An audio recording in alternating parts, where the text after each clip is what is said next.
বিএনপির ভারপ্রাপ্ত চেয়ারম্যান তারেক রহমান বলেছেন, বিএনপি দেশ পরিচালনার সুযোগ পেলে ফ্যামিলি কার্ড এবং কৃষকদের জন্য ফার্মার্স কার্ড তৈরি করব।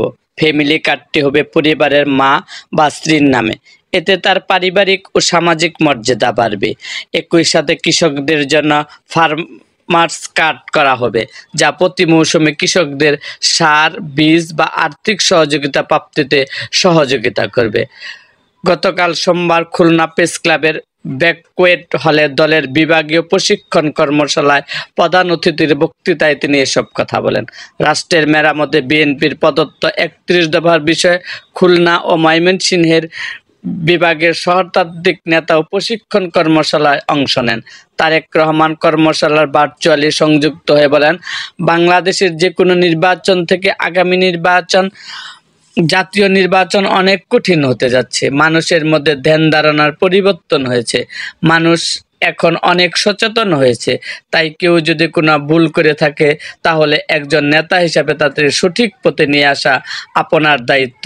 তিনি সব নেতার ভুল শুধরে নিয়ে জনগণের পাশে থাকার আহ্বান জানান। তিনি বলেন, দেশ সব মানুষের জন্য। কিছুদিন আগে সমাজের কিছু ব্যক্তি সংস্কারের কথা বলেছেন। গত 5 মাসে আগেও তারা বলেননি, কিন্তু বিএনপি 2 বছর আগে থেকে বলছে। বিএনপি দেশ ও জনগণের মানুষের কথা চিন্তা করে 31 দফা তারই প্রমাণ। সংস্কারে যেসব কথা বলা হচ্ছে তার সবকিছুই 31 দফার মধ্যে রয়েছে। 31 দফা শুধু বিএনপির নয়, বাংলাদেশের পক্ষে গণতান্ত্রিক সব দলের। তিনি আরো বলেন, নারীর যোগ্যতা ও মর্যাদা আরো বৃদ্ধি করাকে সামাজিক আন্দোলনে পরিণত করা উচিত। খালেদা জিয়া ক্ষমতায় এসে নারীদের জন্য শিক্ষা ব্যবস্থা ফ্রি করে দিয়েছিল। প্রতিটি পরিবারের জন্য একটি ফ্যামিলি কার্ড তৈরি করব। প্রান্তিক মানুষকে রাষ্ট্রের পক্ষ থেকে মিনিমাম সহযোগিতা করার চেষ্টা করব। এটি সব শ্রেণী পেশার মানুষ পাবে। ফ্যামিলি কার্ডটি পরিবারের মা বা স্ত্রীর নামে দেওয়া হবে। সেখান থেকে সে আর্থ সাশ্রয় করবে, তার সন্তানের স্বাস্থ্য লেখাপড়ায় ব্যয় করবে। সঞ্চিত অর্থ 5 থেকে 10 বছর পর তার অর্থনৈতিক শক্তি সৃষ্টি করবে।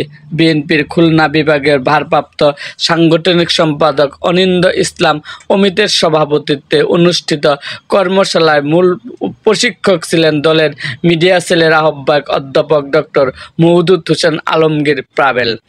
অন্যান্যদের মধ্যে বক্তব্য দেন জাতীয় নির্বাহী কমিটির প্রচার সম্পাদক সুলতান সালাউদ্দিন টুকু, ছাত্র সম্পাদক রাকিবুল ইসলাম বকুল, তথ্য বিষয়ক সম্পাদক আজিজুল বারী হেলাল, গবেষণা বিষয়ক সম্পাদক কৃষিবিদ শামীমুর রহমান শামীম, সহ সাংগঠনিক সম্পাদক বাবু জয়ন্ত কুমার কুণ্ড, খুলনা মহানগর আহ্বায়ক অ্যাডভোকেট শফিকুল আলম মনা ও সদস্য সচিব মোহাম্মদ শফিকুল আলম তুহিন প্রমুখ।